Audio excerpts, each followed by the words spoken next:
Кешкі асқа қандай тағам жасарыңызды білмей отырсаңыз, осы бір оңай жасалынатын тағам түрін жасап көріңіздер. Бізге ең алдымен үйректің төс еті қажет болады. Мен керекті заттардың барлығын Гиперанвардан тиімді бағамен алған болатынмын.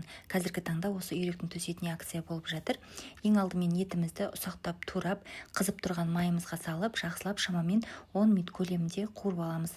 Жақсылап қуырып болғаннан соң, оның үстіне көкөністер саламыз. Мына жерде пияз және де қызанақ. Қызанақтың орнына томат қоссаңыздар да болады. Дәмдеуіштерімізді саламыз. Тұз, қарабұрыш, паприка барлығын жақсылап араластырып, етіміз толықтай піскенше бұқтырып қалдырамыз. Гарнирге мен осы Анвар Сода белгісімен шығып жатқан макарон түрін қолдандым. Тұз салып, қайнап тұрған суда макарондарымыз толықтай піскенше қайнатып пісіреміз. Осымен біздің кешкі асымыз дайын, өте оңай жасалынады. Мен жанына картофельный шарики пісіріп дайындап қойдым. Қыздар, міндетті түрде кешкі асқа жасап көріңіздер, өте дәмді және де тойымды тағамдардың бірі. Парақшама тіркеліп алуды ұмытпаңыздар. Парақшамда көптеген пайдалы рецепттер бар. Ас болсын.